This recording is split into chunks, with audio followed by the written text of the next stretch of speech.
Mao ni ang iyang opera no, mao ni ang laparoscopic. So mao ni ang imong souvenir pa, mao ni ang bato. First time nimo makita siguro ni. Oh. Look at that, oh. Hello. So karon no naatay sa Cebu Doc.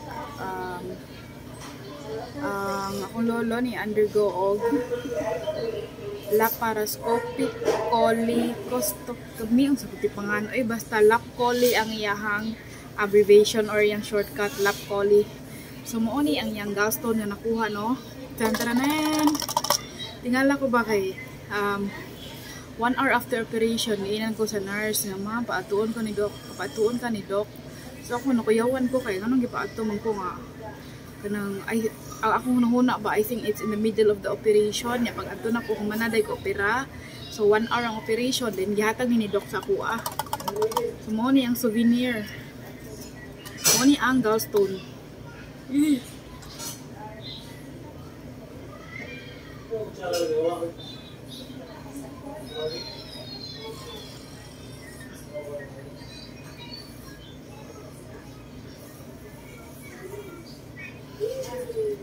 So to look closely no, mura siya ka nang basta ka nang gahi kay siya mo din yung sakit kinistiyan.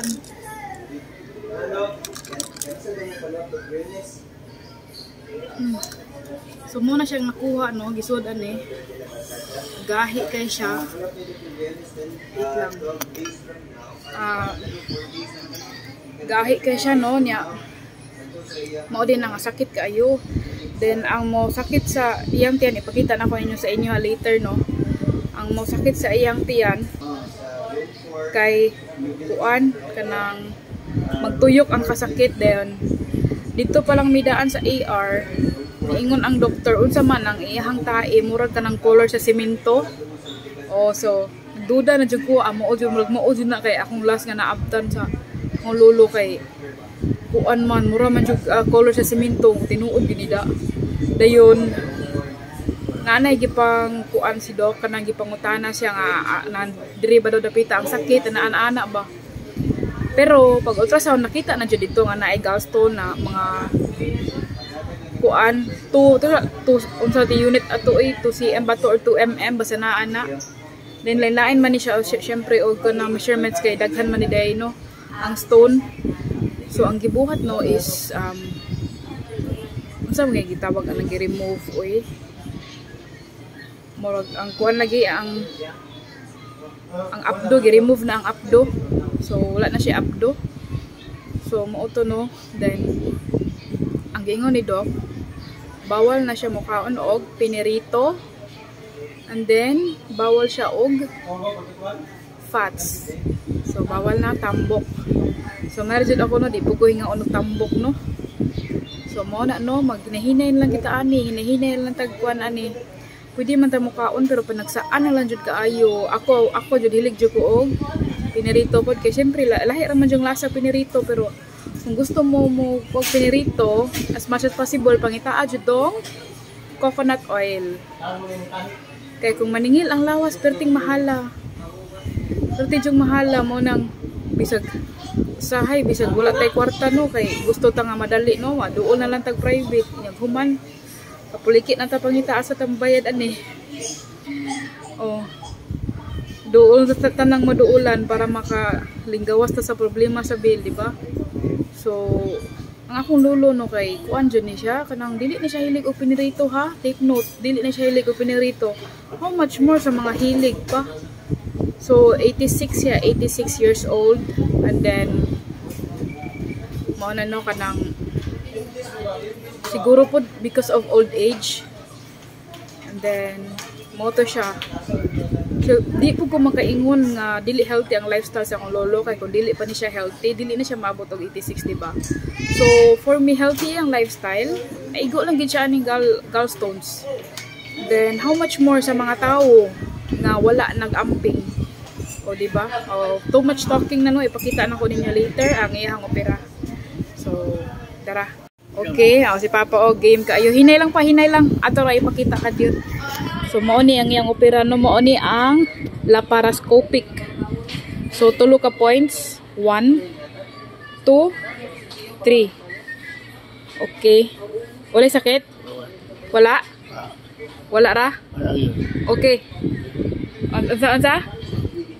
Okay ka no? Eh. Ansa may gibati nimo pag opera pa? Wala ba, muro pinakakabuligan sa muro pabi ako. Mura og Pinakakabuligan. di pa kag humigas? Oo, muro.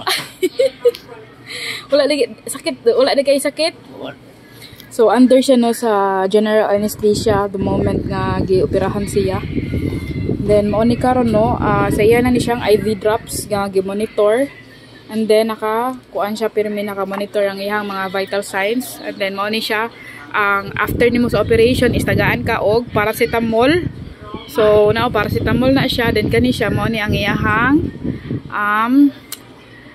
iyahang kuan dextrose para sa iyang hydration. So mao na siya no.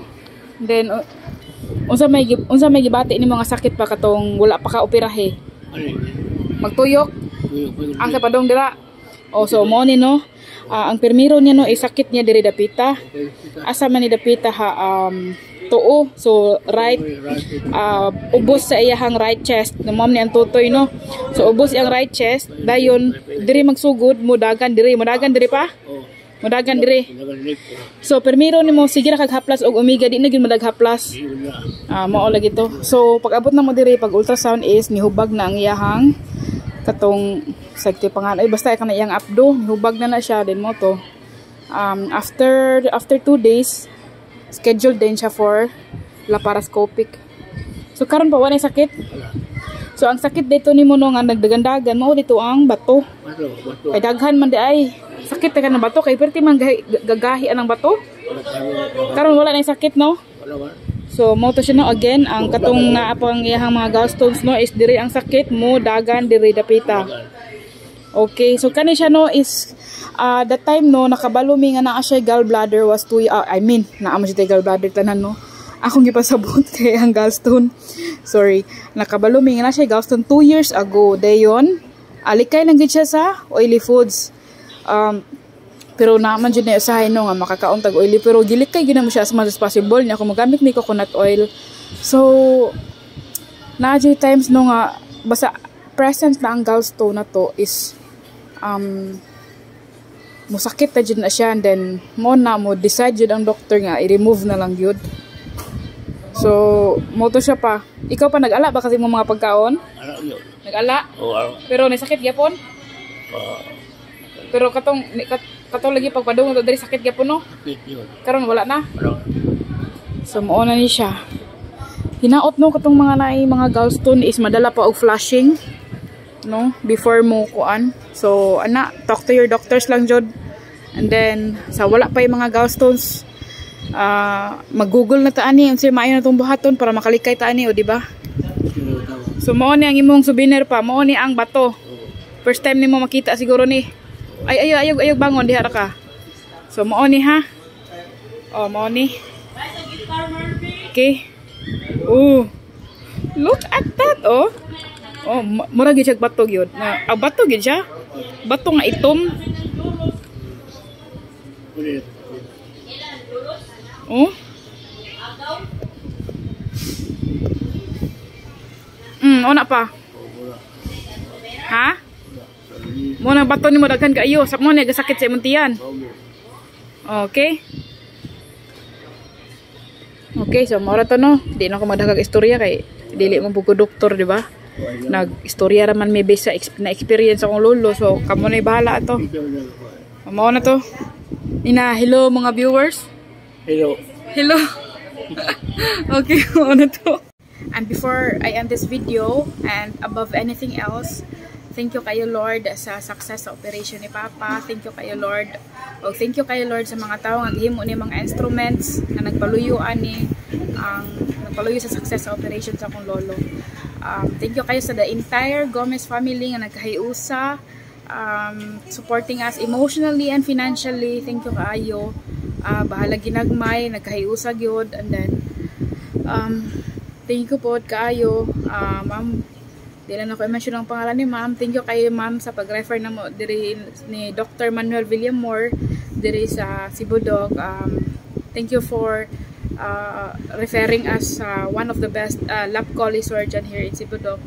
Dali na kayong operation and then na-schedule siya dayon. Thank you kayo, ma'am. So again, also thank you the entire Gomez family para sa ato ang lulo, ato ang amahan. Humana dyan din tawag opera, and then bahala nagkuan ani, bahala nagpurdoy basta buhi, di ba? Ang kwarta makitaan ra na. Importante magtinabangay ta, magkahiusa. Bahala kuan ani, dili man ta adunahan sa bulsa pero adunahan tas kasing-kasing. Oh, dayon. Money then mao na good ngita lang gud tagtabang kung magalisod ta, di ba? So niingon ang doctor, happy ta mi ma-discharge. So thank you kayo, Lord. And then waiting na lang mi sa kuan advice kay waiting for discharge nami. Okay, thank you kay Lord, thank you sa tibuok Gomez family. Thank you kaayo sa tanan nga gitabang. Then thank you kayo, ma'am. Thank you kayo sa amo ang municipality pod sa Alegria.